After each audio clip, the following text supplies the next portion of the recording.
Hello everyone, welcome back to Whiteboard Circuit. And today I'm going to talk about a new character and a completely new concept that I haven't necessarily touched on before. I also got some new colors, so hopefully I can incorporate those to make this a little bit more fun. Anyway, so let's talk about our new character. Her name is Stacy. So Stacy spent her 4 years to get her software engineering degree. Let's just short form that to SE. So she got her software engineering degree. And she obviously spent 4 years to get her bachelor's and then her high school and all that before as well. So she has all this education, right? Let's give her some hands. She has all this education. She's very talented. And she managed to land a job at a big company. So when I say big company, I'm referring to the big names, like companies that were well known in the industry. So she's a software engineer. She managed to land a job at a big company. Let's say that they pay her $75K at the start. So this is her initial salary.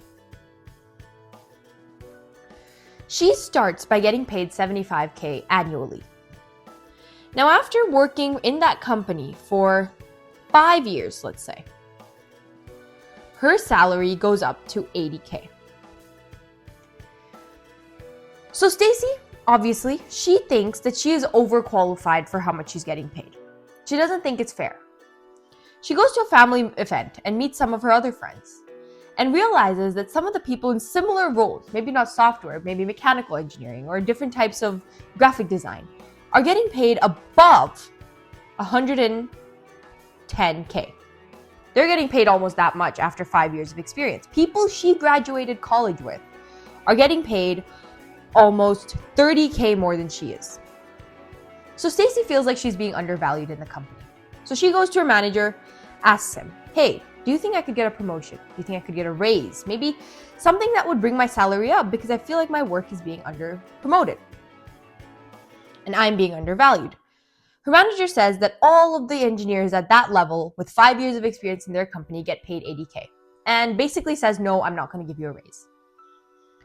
So Stacy continues to work for the company, obviously, but something in her mind makes her realize that this isn't right. She's being undervalued and the work she's doing, she's spending overtime. She's doing all this effort for the company and she's not being paid what she thinks she deserves.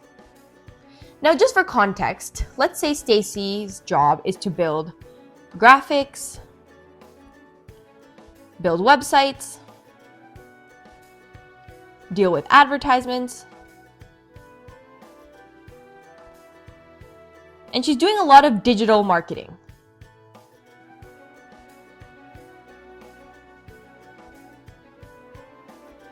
So she's doing all of this for clients of the big company. These aren't her clients, of course. They're the clients of the big company.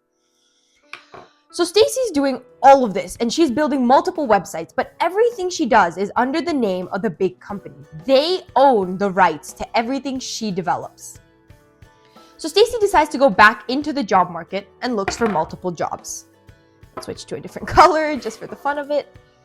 So Stacy finds 3 jobs. The first job is another big company. The big company tells her that they'll pay her $110K, which is exactly what she wanted because that's what her friends are getting paid. That's what she feels that she should get. A small company. So when I refer to small company, I mean a company that's just started, a company that's really just getting on their feet and don't have that access to budget, access to those resources.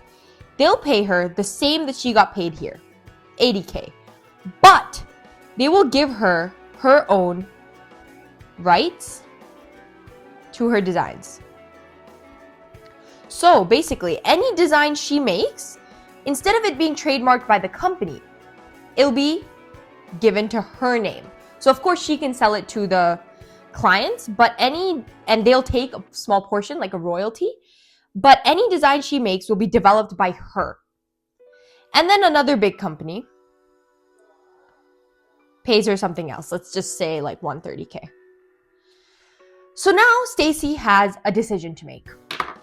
If she picks the big company, of course, she would rather pick this one over this one since the salary is higher, but she can get what she thinks she deserves. But here, she can get the rights to all the designs she makes. She talks to a couple friends and she ends up picking the small company, which again, remember, her salary is not really changing. This marker seems to be a little dull. That's okay. So she's getting paid $80K at the small company, which is exactly what she had in her big company job previously. So she starts this job. Let's say she works this job for 3 years. And within those 3 years, she makes 100 different designs. Now, of course, as a software engineer, as a graphic designer, these include like logos, websites, all this stuff. So she makes a bunch of these. And of course, she sells them to the clients of the small company, and she's part of the company. She gets paid $80K for 3 years. But now what does Stacy have that she didn't have here? Here's the thing.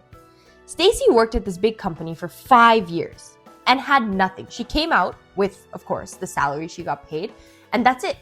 She, as a person, other than having this company in her resume now as an experience, she didn't gain any true value from coming out of the company. But now, after working at the small company for just 3 years, she gained a portfolio of almost 100 designs. So let's quickly talk about portfolio. Now, what does portfolio mean? Portfolio is a little bit different from a resume. So on Stacy's resume, she'll write about her experience. I worked in the big company.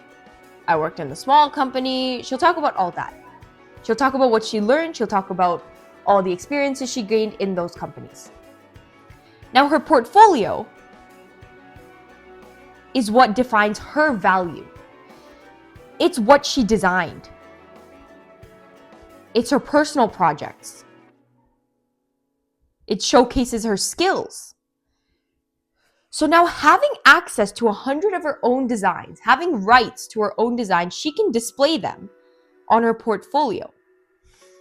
So, Stacy worked at the small company for 3 years, gained 100 designs, built a solid portfolio, and then she chooses to enter the market again. This time, she looks at her 3 jobs, and now these companies are offering her significantly more money because she has a portfolio that not only she can display to impress her managers, but she can use this portfolio to prove that she has the skills that are required. It increases her value. So now Stacy switches her job again and gets a job at a big company that pays her a lot, and then she brags to all her friends and lives happily ever after. So what did Stacy really learn? What can we take away from Stacy's experience here?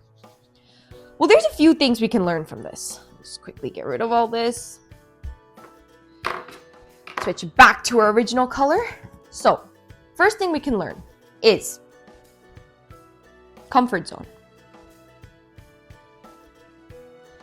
Because Stacy was able to have these conversations with her friends, because she visited the job market and saw what other companies are willing to give her, she was unhappy with her $80K salary, which is the reason she went and tried a new job. Oftentimes when we have a stable job, especially in the job market right now, it's tough to find a job. In the tech industry, software engineering, in any tech industry, in really any industry in today's economy, it's difficult to find a job, and oftentimes people will just stay put. But understanding that maybe there could be better value outside, better opportunities, more growth, she was able to exit that comfort zone, of course, and find a new job. The second thing we can learn from Stacy is taking that risk. She left a big shot, a big named company, and moved to a small company, which maybe doesn't have that much of reputation as a big company does, for the same salary, just to get rights to her designs. So taking that risk to prove benefit, that's another thing we can learn. Another thing we can learn is developing our own value. Our value. Think about it. Every work we do for a company is building their profits, building their value. Now, of course, we gain experience, we gain that little resume entrance from that company, but more than that, we should be working at a company not just for their benefit. We should be learning a lot of stuff. We should be building our portfolio. We should be gaining value for ourselves. So she made sure to develop her own value. She had the option to pick between the 110 and 130 company, right? She could have switched to another big company right there. But instead, she took the same salary and decided to get the rights to her design. That's another thing we learned from Stacy. What's another thing? Even after gaining the rights to the design, she revisited the job market again and saw how much her value increased. She was able to, again, this is another exiting the comfort zone, exiting the small company she was in, but market research, which is something we talked about in Mark's video as well. If you haven't watched Mark's video, Mark is another character we developed in the very start. So she did her market research and realized that the more value she gains, the higher her value and better opportunities she gains just from building her portfolio. So this is what we learned from Stacy. Press the subscribe button and hit that thumbs up button if you want to follow along in Stacy's journey. She can't stop here, right? She's so ambitious, constantly trying to increase her value and grow in the industry. So we're going to continue Stacy's journey. And if you enjoy types of videos like this, please comment down below on what any new ideas you have and any new topics you would like to hear about. Thanks for listening. Bye.